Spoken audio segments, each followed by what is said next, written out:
During a photo shoot, parents posed with their sons and dog for a family picture. The photographer then zoomed in and got the shock of her life. Emma scanned the scene in front of her while adjusting her camera strap over her shoulder. A few feet away, the parents posed with their sons in a perfect line, their golden dog sitting submissively at their feet. "All right, a couple more shots," Emma shouted in a happy tone. "Lean a bit closer, Mom and Dad. Hold still for a second, boys." "Perfect." She quickly took pictures of the family in the warmth of the setting sun. The lads smiled mischievously while their parents laughed and attempted to discipline them. Emma checked some of the pictures. She always enjoyed getting a brief preview during live sessions. However, this time she gasped when she went back through the pictures. Hesitantly, she moved her finger across the screen, her eyes fixed on the images. "Is everything all right?" the mother finally asked. Noticing something was off, her voice tinged with worry. Emma forced a grin as she suddenly looked up. "Yes, indeed. I was just making sure the lighting was correct. Just a second." She was no longer paying attention to the illumination, though. She adjusted the camera while her stomach rumbled. Her fingers trembled a little as she narrowed her eyes at the little digital screen. She brought the camera up to her eye and took another picture, this time concentrating on the spot that had captured her attention. The image flashed on the screen as soon as the lens snapped. Her thoughts were racing. Might the lens have a smudge on it? A camera error? Her hands automatically reached for her cleaning cloth. But the detail was still there. She lifted the camera and took another picture. "No way," she said in a barely discernible whisper. She zoomed in closer, her palms becoming clammy. The oddity became more pronounced and obvious. It was illogical. One of the parents called, "Miss Emma," bringing her back to the present. "Sorry, can we do a few more?" she asked. She reorganized the family while concealing her mounting discomfort.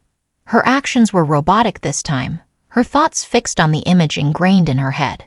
She took another picture while attempting to gather her thoughts. But her hands began to shake once more. The parents looked at each other, observing her abrupt shift in attitude. The father stepped near a little and asked, "Is everything okay?"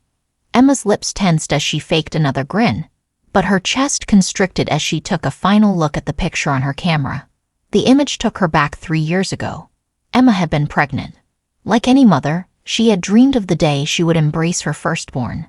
When the time finally arrived and she got to hold her baby, she had never felt such excitement.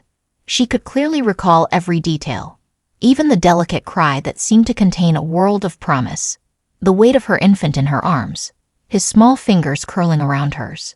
However, that happiness was abruptly taken away.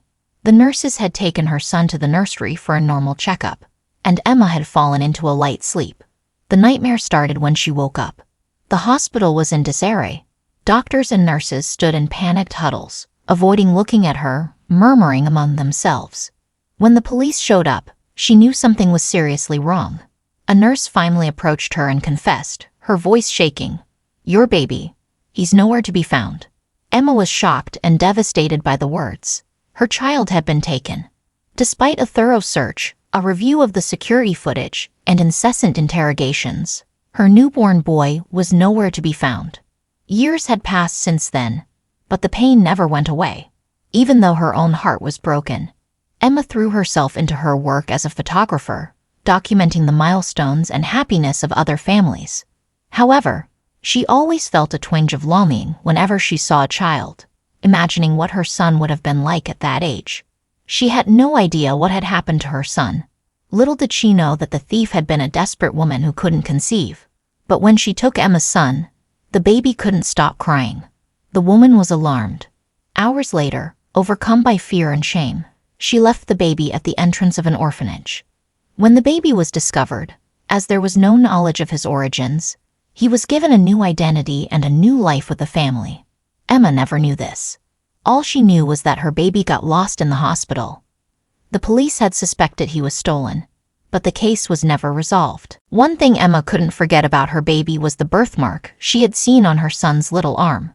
That mark was engraved into her consciousness. She looked for this mark when she visited orphanages, in the hopes of a miraculous reunion.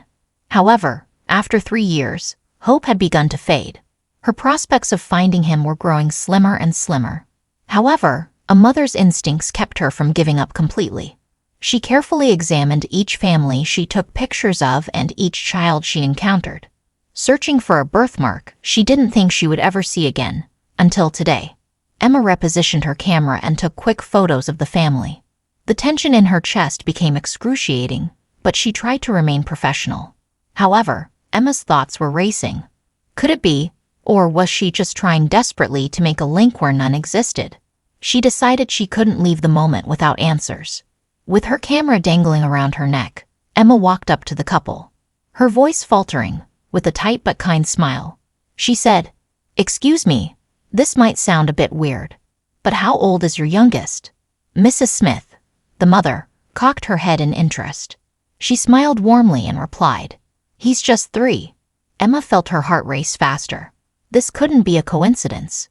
She continued cautiously, trying to hide her increasing despair. "Oh, how charming. He's really handsome." The mother smiled. "Thank you. He's perfect. The best choice we've ever made." "What do you mean by the best choice you've ever made?" Emma asked. "We adopted him when he was a year old. He was so adorable. We couldn't leave him," Mrs. Smith replied. Emma clenched her hands together to stabilize herself when her hands started to shake.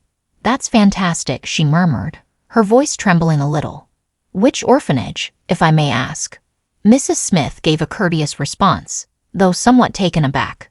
"Just a few hours outside of the city, Street Ann's Children's Home. They treated us extremely well." Emma was familiar with the orphanage, having visited it on several occasions while searching desperately for her son.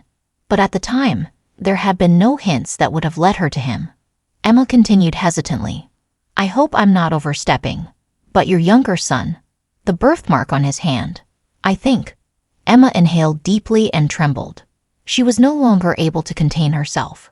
Her voice was shaking as she confessed, I lost my son 3 years ago, shortly after his birth. He was stolen from the hospital. All I can recall is the birthmark, which is identical to the one on your son's hand." The Smiths halted, their faces changing from bewilderment to surprise. "Are you saying?"